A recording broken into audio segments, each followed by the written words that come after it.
चौधरी बिरादरन अब अदालत में क्यों गए हैं, किसके कहने पर गए हैं? चौधरी बिरादरन का जो केस है वो बड़ा सिंपल है। आमदन से ज्यादा सासे, ये वो वाला केस है इस खानदान के ऊपर। सन 2000 में इनकी प्रॉपर्टीज का इनसे हिसाब मांगा गया तो ये नहीं दे सके थे। आईपीपी जो है वो खासी परेशानी में है क्योंकि उनका चट्टा कट्टा सामना आ रहा है। पीएमएलएन ने इल्जाम लगाया था पीपल्स पार्टी पे, और पीपल्स पार्टी ने पीएमएलएन के दौर में उन पर इल्जाम लगाया था कि आप महंगे मनसूबे लगा के कमीशन खा रहे हैं। तो हम दोनों भी यकीन कर लेते हैं कि उन दोनों ने कमीशन खाई होगी। जी अस्सलाम वालेकुम। अब एक तो चौधरी बिरादरन की खबर आजकल बहुत गर्म है। लोग कहते हैं कि चौधरी बिरादरन इसलिए गए हैं कि उनको नैब तंग कर रहा था। तो मैं आपको कंफर्म कर दूं, नैब ने कोई कॉल नहीं की, कोई नोटिस नहीं भेजा, किसी किस्म का कोई राब्ता नहीं किया। चेयरमैन नैब ने अपने नैब डिपार्टमेंट से पता करवाया कि पता करें चौधरी बिरादरन को हो क्या गया, ये क्यों अदालत चले गए हैं। कोरोना वायरस फैला हुआ है और रश के अंदर जाना मना है, और स्पीकर पंजाब असम्बली खतरा लेते हुए चौधरी परवेज़ अली साहब वकला और दूसरे लोगों के साथ अदालत चले गए। ये खतरा क्यों ले रहे हैं, ऐसा क्या हो गया? तो जब उनको जवाब आया हर तरफ से कि हमने तो इनको ना कॉल किया, ना नोटिस किया, ना किसी फाइल को छेड़ा, ना इनको किसी ने कुछ एक लफ्ज़ नहीं बोला इनको, तो ये इस वक्त चौधरी बिरादरन मुतहर्रिक क्यों हो गए, ये सवाल सारे सबके दिमाग में है। अब देखें ना, जब लास्ट टाइम कॉल किया था चौधरी बिरादरन को तो वो कॉल किया गया था फरवरी 2019 में। 1.25 साल हो गया, 1.25 साल से ऊपर होने वाला है। 1.25 साल पहले इनको बुलाया गया, उसके बाद तो इनको छेड़ा ही नहीं गया, और जब इनको दोबारा नहीं छेड़ा गया तो इनको क्या ज़रूरत है इस वक्त अदालत में जाने की? और इस 1.25 साल में क्या ये सोए रहे कि अदालत में नहीं गए? ये बड़ी इंपॉर्टेंट चीज़ है, इसको गौर से समझिए कि चौधरी बिरादरन अब अदालत में क्यों गए हैं, किसके कहने पर गए हैं। याद रखें, चौधरी बिरादरन जब भी कोई शरारत करने लगते हैं, इस हुकूमत को गिराने की कोशिश करते हैं, तो फौरी तौर पर नैब मुतहरिक हो जाती है, या इस हुकूमत से अपने आप को अलग करने की कोशिश करते हैं, नैब मुतहरिक हो जाती है। तो चौधरी बिरादरन के हाथ पांव बंधे हुए हैं। अब वो ये सोच रहे हैं कि लाहौर हाई कोर्ट से, शरीफ बिरादरन वाला फार्मूला है कि लाहौर हाई कोर्ट से या किसी भी अदालत से उनको रिलीफ, वो कहते हैं अदालत में जाके आप रुजू करें तो नैब की ऐसी तैसी हो जाती है। तो अब उन्होंने ये प्लान किया चौधरी बिरादरन ने कि अगर हम ये केसेस अपने ख़त्म कर दें तो हमारे ऊपर ये दबाव नहीं रहेगा कि अगर आप हुकूमत छोड़ेंगे या अलाइंस को आप ख़राब करेंगे तो आपके केसेस जो है वो खुल जाएंगे। वो अपने आप को इस दबाव में समझते हैं। तो अगर ये दबाव हमारे ऊपर से हट गया तो हम बहुत ज़्यादा हमें फ़ायदा होगा। वो फ़ायदा क्या हो सकता है? मुमकिन है कि वो हुकूमत को छोड़ना चाहें तो छोड़ दें, किसी को और की हुकूमत बनाना चाहें पंजाब में, वफाक में, तो बनवा दें। इख्तियार आ जाएगा ना उनके पास, और केस उनके ऊपर बन नहीं सकते, केस ख़त्म हो जाएंगे। दूसरा फ़ायदा क्या होगा कि वो हुकूमत से मैक्सिमम गेन कर सकते हैं। और वजारतें चाहिए दे दो, ये इख्तियार चाहिए दे दो, वो इख्तियार चाहिए वो भी दीजिए, ये ट्रांसफ़र, पोस्टिंग, हर चीज़ वो जो चाहेंगे उनको मिल जाएगा, क्योंकि उनको कोई ब्लैकमेल नहीं कर सकेगा। और जब वो चाहें हुकूमत छोड़ दें, क्योंकि उनको आगे रास्ता नहीं रोक सकेगा। रास्ता तभी रोका जा सकता है जब आपके ऊपर केसेस हैं, आप कमज़ोर हैं। तो वो ये चाहते हैं कि उनके ये केसेस ख़त्म हो जाए, उनकी ये कमज़ोरी दूर हो जाए। लेकिन इस वक्त वो ये क्यों चाहते हैं, जब शहबाज शरीफ साहब ये कह रहे हैं कि हमारे इनके साथ ताल्लुकात बहुत अच्छे हो गए हैं, जब ख्वाजा साद रफ़ीक साहब जाके पर्सनली मिलकर आते हैं, जब जहांगीर तरीन साहब के साथ इनके बड़े अच्छे ताल्लुकात थे, वो जहांगीर तरीन इमरान खान को छोड़ चुके हैं या इमरान खान उनको छोड़ चुके हैं। ऐसी सूरत हाल में जब शुगर माफिया के ऊपर और आटा माफिया के ऊपर जो है वो गंदम माफिया के ऊपर हाथ डाला जा रहा है और बहुत सारे लोग परेशान हैं, ऐसी सूरत हाल में अदालत जाने का मतलब जो है वो कोई भी समझदार बड़े आराम से समझ लेगा कि चौधरी बिरादरन इसमें से क्या हासिल करना चाहते हैं। अव्वल तो पहली हियरिंग के ऊपर एक जज साहब, क्योंकि इनके वकील के तौर पे पेश होते रहे माजी में बहुत दफ़ा, जस्टिस फ़ारूक हैदर साहब गालिबन, तो उनके ऊपर एतराज़ आ गया तो वो तो उन्होंने अपने आप को अलग कर लिया है। दूसरे जज साहब, और अब बेंच बनता है तो मंडे को वो स्टडी करके आएंगे, तो फिर ये बात आगे बढ़ेगी कि अब ये केस क्या रुख इख्तियार करता है। अगर तो चौधरी बिरादरन अपने आप को नैब के पंजे से आज़ाद करवाने में कामयाब हो गए तो फिर ये पाकिस्तान की पॉलिटिक्स का सबसे तगड़ा जो है वो इस वक्त हथियार बन जाएंगे। ये जो चाहेंगे वैसा ये कर देंगे। और अगर चौधरी बिरादरन कामयाब ना हुए और नैब कामयाब रहा तो याद रखिएगा, इमरान खान अब इन पर एतबार नहीं करेंगे और नैब भी इनको नहीं छोड़ेगी। इनका जो केस है वो बड़ा सिंपल है कि 4 ममालिक मुझे जो पता चले थे उसमें एक है स्पेन, एक हांगकॉन्ग, एक सिंगापुर और एक दुबई। यहाँ पे इनकी बहुत ज़्यादा प्रॉपर्टीज़ हैं, और उसके अलावा इनकी पाकिस्तान में भी बहुत सारी प्रॉपर्टीज़ हैं। सन 2000 में इनकी प्रॉपर्टीज़ का इनसे हिसाब मांगा गया तो ये नहीं दे सके थे। ये वही एसेट बियॉन्ड मीन के आमदन से ज़्यादा सासे, ये वो वाला केस है इस ख़ानदान के ऊपर।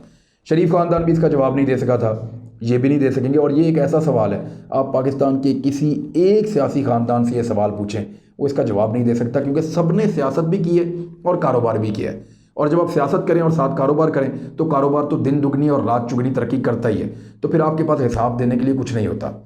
अब हिसाब तो दिया नहीं जा सकता वहाँ पे, अगर ये बात पूछी जा रही है तो केस ख़त्म करवाना बहुत ज़रूरी है। अब नैब ने कुछ लेटर्स लिखे हुए हैं, जो लेटर है उसको कहते हैं म्यूचुअल लीगल असिस्टेंस के डॉक्यूमेंट। वो बैरून मुल्क उन्होंने लेटर लिखे हैं MLAs, और उनका जवाब अगर बाहर से आ जाता है तो वो जवाब बड़ा कारआमद होगा नैब के लिए इन केसेस को सुलझाने के लिए, क्योंकि वो साबित हो जाएगा कि ये सारी प्रॉपर्टीज़ इन लोगों की हैं, और फिर इनको साबित करना पड़ेगा कि जनाब हमने बनाई कैसे है। फिर बॉल इनके कोर्ट में होगा, इनको बताना पड़ेगा। जैसे शरीफ खानदान नहीं बता पाया लंदन के चंद फ्लैट्स के बारे में, तो ये कैसे बताएंगे इतनी बड़ी बड़ी प्रॉपर्टीज़ के बारे में। ये सवाल बदस्तूर अपनी जगह पे मौजूद है। अब इससे पहले कि वो डॉक्यूमेंट्स, अच्छा उन डॉक्यूमेंट्स के बारे में मुझे आज से लगभग 1 साल पहले एक ऑफिसर ने बताया था कि वो किसी भी वक्त पहुंच सकते हैं। अब कुछ इतलात ये हैं कि कुछ डॉक्यूमेंट्स आए हैं, लेकिन वो उन लोगों के पास हैं जो इमरान खान साहब के बहुत करीब हैं, और वो डॉक्यूमेंट जो हैं वो अगर नैब को दिए जाएँ और उन्हें कहा जाए कि आप इसको देख लें, तो फिर बचने के चांसेस जो हैं वो कम हैं चौधरी बरादरान के। अब अगर वही डॉक्यूमेंट जो हैं वो उनके मंजर आम पे आने से पहले ये केस ही ख़त्म करवा दिया जाए तो ना रहेगा बांस और ना बजेगी बांसुरी। तो ये है वो मामला चौधरी बरादरान का, जिसको वो फौरी तौर पे इसका रिजॉल्व चाहते हैं। IPPs का जहाँ तक मामला है वो अब घुटनों पे आ गए हैं। इनके खिलाफ इंक्वायरी हुई थी, उस इंक्वायरी के अंदर जो है वो मियां मंशा साहब की ख़ास तौर पे वो देखी गई थी, जो पावर प्लांट जो उनसे वाबस्ता है चुनिया वाला, वो उसके ऊपर सबसे पहले वहीं से काम शुरू हुआ था। तो उसमें साबित हो गया कि 8 अरब रुपया उन्होंने हुकूमत का देना है और ज़्यादा वसूल किया है। 15% के मुनाफे की बजाय वो 40 से 50% मुनाफा लेते रहे हैं। पावर प्लांट लगाने की जो कॉस्ट है वो भी ज़्यादा वसूल की गई है। हुकूमत के पैसे भी जेब में डाले गए हैं, और इसका तेल भी बेचते हैं, जो वहाँ पे तेल जो चलाने के लिए आता है उसको वो भी सब्सिडाइज है, गवर्नमेंट का आता है, तो वो तेल भी 30% 20% तेल भी बेचा जाता है। तो ये वो चीज़ें हैं जिस वजह से IPPs जो है वो खासी परेशानी में है, क्योंकि उनका चट्टा कट्टा सामना आ रहा है। पिछले हुक्मरान जो है वो भी परेशान है। अब इमरान खान साहब के पास 2 रास्ते हैं, या तो वो इन सारे IPPs को बिठा के इनके सामने फैक्ट्स रखें और इनको कहें रीनेगोशिएट करो, हमारे साथ बैठ के तय करो तुमने क्या लेना है और हमें क्या छोड़ना है। ये गर्दिशी कर्जा ख़त्म करो, हमारी जो बिजली की कीमत है उसको कम करो, और जो माजी के अंदर जो आप लोगों ने पैसा खाया हुआ है उसको एडजस्ट करो। अगर ये वो करते हैं तो मेरी इत्तला के मुताबिक कोई 70% लोग ये बात मान गए हैं, और गवर्नर पंजाब समेत दीगर PMLN और गवर्नर पंजाब समेत दीगर जो लोग हैं पाकिस्तान तहरीक इंसाफ के, उनसे उन्होंने रब्ता किया, और रब्ता करने के बाद उन्हें ये कहा है कि जी आप बिठाइए हमें, हम कर देते हैं। अब इनमें नदीम बाबर साहब भी हैं, रज़ाक दाऊद साहब भी हैं, उमर अयूब साहब भी हैं, दीगर कुछ और लोग हैं, मियां मंशा साहब भी हैं, कुछ लोग जो हैं वो जरदारी साहब के बहुत करीब हैं, कुछ लोग मियां नवाज शरीफ साहब के बहुत करीब हैं, कुछ इमरान खान साहब के साथी हैं।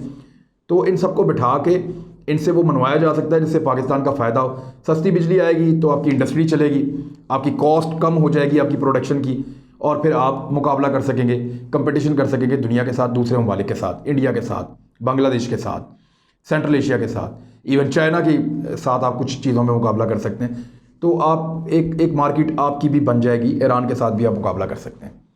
दूसरी तरफ जो रास्ता है वो ये है कि अगर ये नहीं मानते तो फिर कानून का रास्ता इख्तियार किया जाए। ये किसी अदालत में आपको चैलेंज नहीं कर सकते तब तक जब तक कि पाकिस्तान में क्रिमिनल केस नहीं बना हुआ।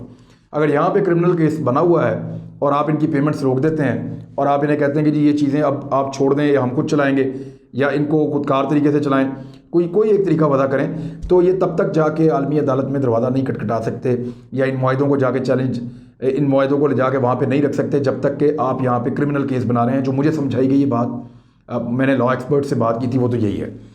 तो उनके पास भी ऑप्शंस कम हैं अब IPPs के पास। इससे पहली हुकूमतों ने उनसे ब्लैकमेल होना क्यों पसंद किया, ये सवाल अपनी जगह पे मौजूद है, क्योंकि इसमें से कमीशन इमरान खान ने नहीं लिया मेरी इत्तला के मुताबिक।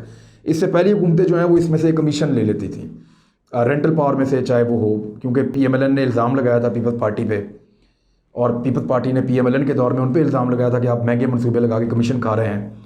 तो हम दोनों पे यकीन कर देते हैं कि उन दोनों ने कमीशन खाई होगी। लेकिन अगर इमरान खान इनको पकड़ रहा है IPPs को और इनको बिठा रहा है तो इसका मतलब है, और वो इनसे सस्ती बिजली ले लेता है तो इसका मतलब है कि उसने कमीशन नहीं खाई। उसने पाकिस्तान का भला किया है। लेकिन अगर वो इनका कुछ नहीं करता और बिजली भी महंगी मिलती है तो फिर समझ लें कि इमरान खान ने भी कमीशन खा ली है। तो मेरे ख्याल में समझने वालों के लिए इशारा काफ़ी है। लेट्स सी ये आने वाले दिनों में ये ऊँट जो है वो किस करवट में बैठता है। Thank you.